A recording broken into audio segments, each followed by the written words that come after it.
Hi, Steward. Thank you so much for joining me for yet another class. This one is class number 7, and it's still a part of our SheStewards Saving series. And I am Dr. Winnie Wamulanga, and today we're diving into a very important topic, that is saving as a family. I'm smiling because this actually was the hardest of all to do. But if you're married, if you're raising children, or maybe even if you're a part of a large household, saving money can never be a one-person job, my friend. All right? So let's then explore how to save together. This we need to do with unity, with purpose, and with joy. All right? So when I talk about saving together or as a family, I'm referring to the people that are close to you. All right? You'll be asking yourself then, why should I be saving money with people that are close to me, with a family? We've already said these people are close to you, so they know you. You exist for a purpose. That is why God put you together. All right? So in a family, when one person in a household is saving, it's really hard. At least I remember that when I was saving alone, there was lots of misunderstanding. There was frustration in my family. And it was slow progress. All right? It was hard. I remember telling you that our marriage was actually done because things were not working out as were supposed to be. I was fidgeting, doing things alone with my finances, and yet I had to invite my spouse into the equation, all right? But I remember when we started saving together, I actually saw that goals that we had set were reached faster, all right? And also I saw that everyone was accountable. I didn't just serve as with my husband. We also had to bring in the children in the equation, and everyone, as we were doing this, everyone was accountable, and the children also learned about financial stewardship at an early age, and it was effortless. All right. So Amos chapter 3 verse 3 says, "Can two walk together unless they are agreed?" My friend, if you are going to accomplish anything in life, especially with money, you will need to be united with your family. All right? So stay with me. Unity in money equals unity in mission. Unity in money equals unity in mission. Unity in money equals unity in mission. All right? So saving with my spouse actually taught me so many things. But I'll say that there was success in 4 areas, right? 1, we were able to have regular money dates, all right? If you are saying that you live together with your loved ones, your family, your spouse, your children, then that means that you need to have money dates, okay? So during these money dates, please discuss the goals. Why are you saving? Why are you budgeting? What are you doing to save for your future? What are your goals? What do you, when you go to work, what are your goals? What are you working to accomplish? Or you just wake up and say, I'm going to work. Then the end of the month you receive the money and then it's gone. All right? So during these dates, we would pray together. A family that prays together sticks together. Yes, please. If you have any money debts with your family, please pray together. We've prayed together during those days, and it's really worked hard to bring the bond between my children and my husband. All right? Number 2, define shared goals. What are you working on as you're trying to save? Is it the emergency fund? Is it the car? Are you saving for a vacation? What are you saving for? Because that needs to be clear. Is it for your children's education? Please have a goal. All right?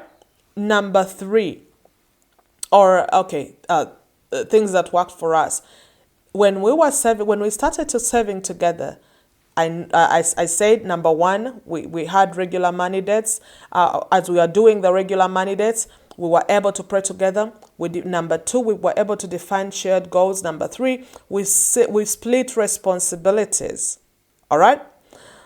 it was now not Winnie doing everything. It was my husband doing something, our children, one handling tracking, or maybe on spending, the other one handling money, but we both decided on how to spend the money. All right.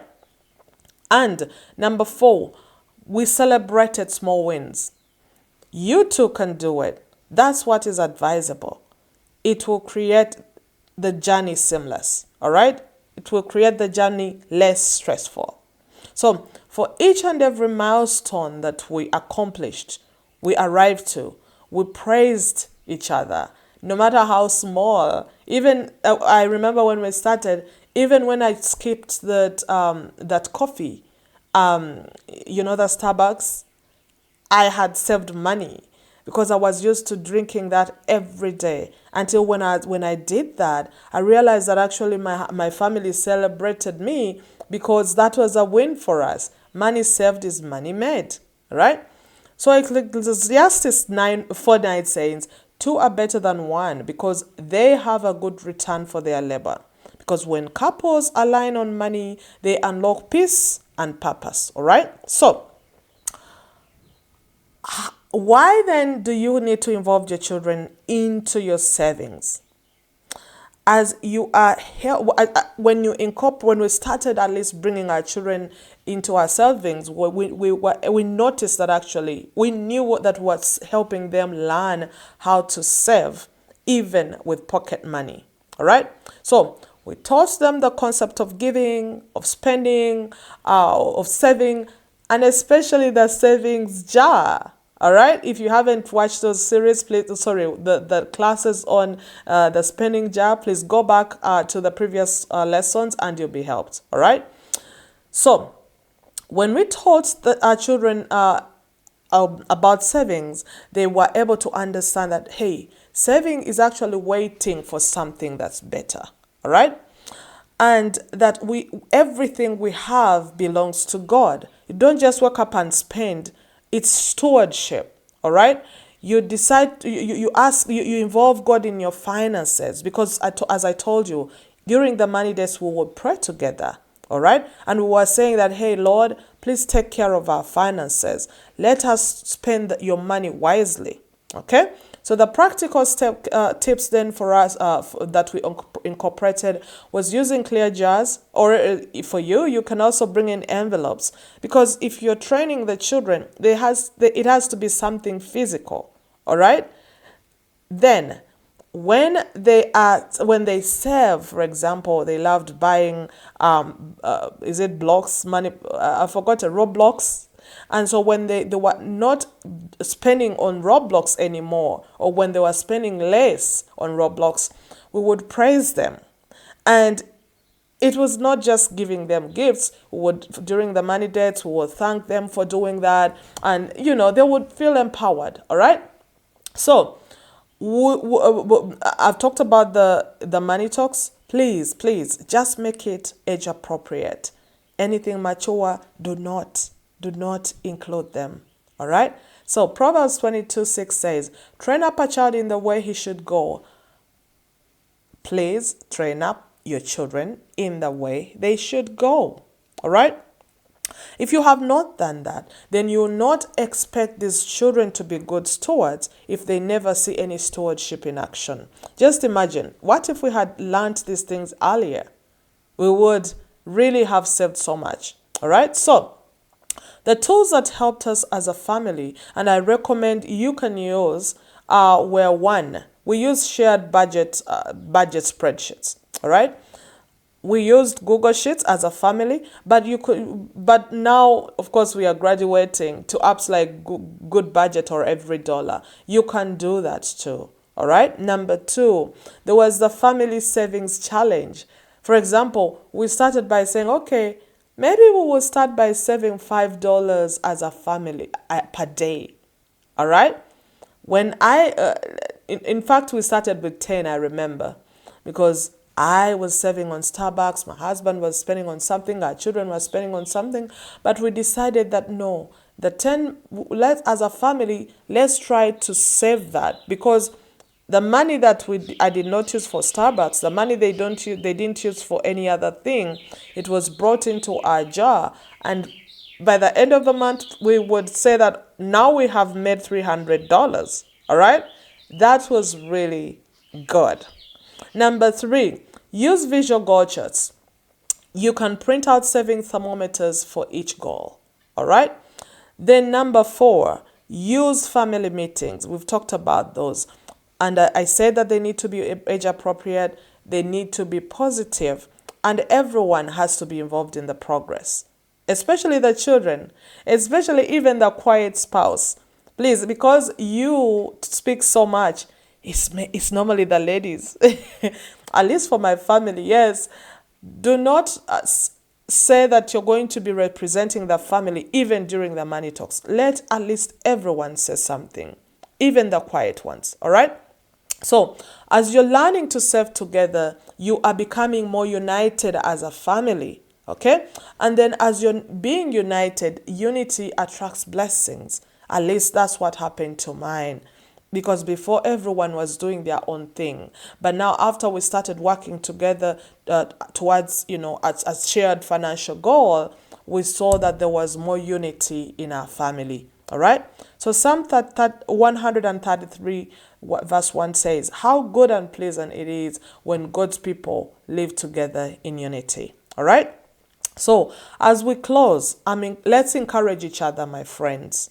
If you haven't been doing this together as a family, let's please do this together. It's not going to be easy, but try, all right? You can start just by meeting just maybe like 15 minutes and, then after that, see how it goes, all right? So let's pray together.